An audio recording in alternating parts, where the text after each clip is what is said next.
नमस्कार दोस्तों, हमारे YouTube चैनल में आपका स्वागत है। इस वीडियो में हम बात करेंगे 24 कंपनियों के बारे में जो खबरों में देखने को मिली हैं।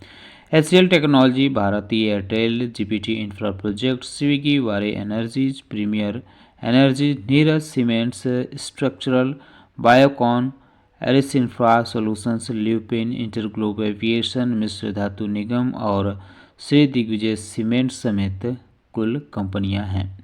इनमें खबरें देखने को मिली हैं, ये कल फोकस में रह सकती हैं। तो पहले नंबर पे बात करते हैं जीपीटी इंफ्रा प्रोजेक्ट के बारे में। कंपनी को 1804 करोड़ का फ्लाईओवर कंस्ट्रक्शन कॉन्ट्रैक्ट मिला है। एमसीजीएम के तरफ से ये कॉन्ट्रैक्ट मिला है जो मुंबई में इसको काम करना है, फ्लाईओवर कंस्ट्रक्शन का काम करना है। तो इस पर आप नज़र रख सकते हैं। वहीं रिलायंस इंडस्ट्रीज़ की जो एफएमसीजी कंपनी है, रिलायंस कंज्यूमर प्रोडक्ट, उसने अनाउंस किया है कि वो अब तमिलनाडु की कंपनी उदयआम एग्रो फूड्स में मेजॉरिटी स्टेक एक्वायर करने वाली है। तो ठीक ठाक कंपनी तमिलनाडु में ये देखने को मिलती है। आप इस पे चाहें तो नज़र रख सकते हैं।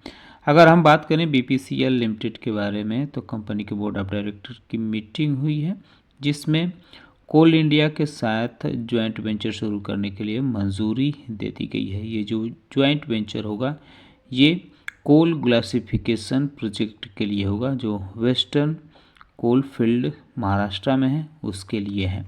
तो ये मंजूरी मिलते हुए देखने को मिल गई है, हालांकि अभी रेगुलेटरी की मंजूरी बाकी है।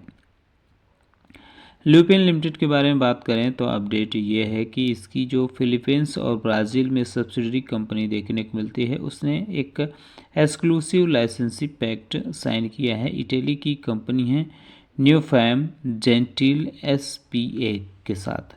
इसके तहत मार्केट और प्रमोशन के लिए काम करेगी कंपनी। गैस्ट्रोलॉजी ब्रांड है प्लेसिल, इसके मार्केट के लिए यह कंपनी काम करेगी। वहीं ओला इलेक्ट्रॉनिक में काफ़ी दिनों से 2-3 दिनों से बिकवाली देखने को मिली है। उसके जो प्रमोटर हैं, फाउंडर हैं ओला इलेक्ट्रिक के भविष्य अग्रवाल, उन्होंने 16 से 18 के बीच में, यानी 16 दिसंबर से 18 दिसंबर के बीच में 9.62 करोड़ इक्विटी बेची है और ये आईपीओ जो प्राइस थी उससे कम दाम में बेची है ब्लॉक डील के लिए, ताकि अपना लोन चुका सकें और जो गिरवी रखी गई है इक्विटी उसको छुड़ाया जा सके। तो इस वजह से यह कंपनी फोकस में रही है। भारती एयरटेल में अपडेट यह है कि कंपनी ने अनाउंसमेंट किया है कि शाश्वत शर्मा को एमडी और सीईओ नियुक्त किया गया है एयरटेल इंडिया के लिए, और वहीं सुमेन राय को ग्रुप सीएफओ नियुक्त किया गया है और ये 1 जनवरी 2026 से इफ़ेक्टिव माना जाएगा। साथ ही साथ बोर्ड ऑफ डायरेक्टर ने अप्रूवल दे दिया है फाइनल कॉल के लिए 401.25 पैसे इक्विटी के हिसाब से ये रखा गया है। तो इसके लिए मंजूरी मिलते हुए देखने को मिली है एचसीएल टेक्नोलॉजी में। अगर बात करें तो इसमें इसने एक एग्रीमेंट साइन किया है हैवलेट पैकर्ड एंटरप्राइजेस के साथ। इसके टेली सॉल्यूशंस बिजनेस को जो है स्ट्रेंथ करेगी और इंजीनियरिंग और एआई लीड नेटवर्क ऑफरिंग के लिए। तो ये महत्वपूर्ण अपडेट एचसीएल टेक्नोलॉजी में है। अंबार एंटरप्राइजेज लिमिटेड का कहना है कि उसने अपने HVAC फोकस्ड को जो सेंटर है पंजाब में उसको बढ़ाने के लिए प्लान किया है। अब कंपनी जो है एनर्जी एफिशिएंसी टेक्नोलॉजी डेवलप करेगी, साथ ही साथ कमर्शियल एसी और VRV सिस्टम्स भी डेवलप करेगी। तो ये अंबर एंटरप्राइजेस में अपडेट रहा है। बायोकॉन लिमिटेड में अपडेट ये है कि कंपनी को वॉलेंट्री एक्शन इंडिकेशन मिला हुआ है। ये एक स्टेटस फॉर्म होता है जो US FDA की तरफ से जारी किया जाता है। तो ये US FDA ने बायोकॉन लिमिटेड को जारी किया है। बायोकॉन जेनरिक्स फॉर्म जो है कैनबरा न्यू जर्सी में है, उसके लिए ये जारी हुआ है। इंस्पेक्शन USFDA ने किया था अक्टूबर में, तो उसके बाद ये अब जारी किया गया है स्टेटस फॉर्म। VLS इंटरनेशनल में अपडेट ये है कि दिल्ली हाई कोर्ट ने एक मामले में सुनवाई की है, तो ये इसमें अपडेट रहा है। तो VLS इंटरनेशनल पे भी आप नज़र रख सकते हैं। सीमैक लिमिटेड में अपडेट ये है कि कंपनी के तरफ से बताया गया है कि कंपनी को एक कॉन्ट्रैक्ट मिला है, $3.25 मिलियन का मिला है एडसन ऑफशोर ड्राइविंग कॉन्ट्रैक्टर से ये मिला है। इसके तहत ड्राइविंग रिलेटेड सर्विसेज प्रोवाइड कराना है। तो ये महत्वपूर्ण अपडेट सीमेंस में रहा है, सीमैक में रहा, माफ कीजिएगा। रिफेक्स इंडस्ट्रीज़ में कंपनी की तरफ से बताया गया है कि उसकी सब्सिडरी जो देखने को मिलती है वैन बाइंड रिफेक्स पावर, उसको एक कॉन्ट्रैक्ट मिला है।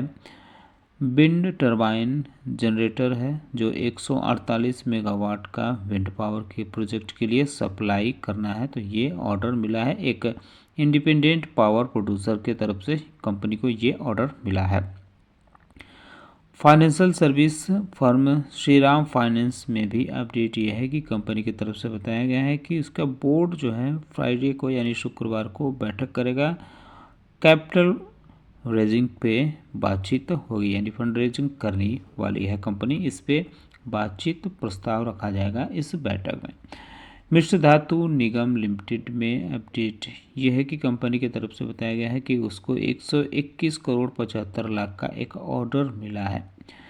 तो ये ऑर्डर मिलते हुए देखने को मिला है, और ये जो ऑर्डर मिला है ये मिधानी जो है इसका फॉलोइंग ऑर्डर है जो कंपनी ने 2520 करोड़ का जीता था। ICICI बैंक को 238 करोड़ का GST डिमांड नोटिस मिला है, महाराष्ट्र GST विभाग से ये मिला है। वहीं आदित्य बिरला फैशन भी फोकस में रह सकता है क्योंकि इसको भी 14 करोड़ का टैक्स डिमांड नोटिस मिला है महाराष्ट्र से। तो इन तीनों कंपनियों पे आप चाहे तो नज़र रख सकते हैं। स्विगी, वारी एनर्जीज, बजाज होल्डिंग्स और प्रीमियर एनर्जीज पे भी नज़र रख सकते हैं क्योंकि ये कंपनियां अब NSE FNO और सेगमेंट में इफ़ेक्टिव हो जाएंगी 31 दिसंबर से। तो ये महत्वपूर्ण अपडेट इसमें रहेगा। नीरज सीमेंट्स स्ट्रक्चरल्स लिमिटेड में अपडेट ये है कि कंपनी को 322 करोड़ 27 लाख का एक 4 लाइसेंसिंग ऑर्डर मिलते हुए देखने को मिला है, और पोंडा टू बोमा सेक्शन जो है इसके लिए ये मिला है। तो ये महत्वपूर्ण अपडेट इसमें रहा है। इंटरग्लोब एविएशन लिमिटेड में अपडेट ये है कि कंपटीशन कमीशंस ऑफ इंडिया ने मामले में संज्ञान लिया है जो फ्लाइटें लेट हुई थी। तो इसमें इस वजह से कंपनी फोकस में रह सकती है। TD पावर सिस्टम्स में कंपनी के यूनिट 3 फैक्ट्री जो है वो इस्टेब्लिश हो गई है और साथ ही साथ यहाँ कमर्शियल ऑपरेशन भी शुरू हो गया है। तो इन दोनों कंपनियों पे भी आप चाहें तो नज़र रख सकते हैं। एरिसिफा सॉल्यूशंस में अपडेट ये है कि कंपनी ने एक स्ट्रेटेजिक MOU साइन किया है JS इंफ्रा सॉल्यूशंस के साथ। इसके तहत इस्पात कंपनी जो है कोलैबोरेट यानी दोनों मिलके काम करेंगी। तो ये महत्वपूर्ण अपडेट इसमें रहा है। इसके साथ ही आप हमारे चैनल पर विजिट करके ASM लिस्ट की पूरी अपडेट जानकारी हासिल कर सकते हैं। साथ ही साथ उसमें सर्किट लिमिट और ESM फ्रेमवर्क में जो कार्रवाई हुई है, बदलाव हुआ है, उसकी भी जानकारी ले सकते हैं। उम्मीद करता हूँ कि आपको हमारा वीडियो पसंद आया होगा। कैसा लगा बताना ना भूलें। साथ ही साथ हमारे चैनल को सब्सक्राइब कर लें, बेल आइकन दबा लें। वीडियो देखने के लिए बहुत बहुत धन्यवाद।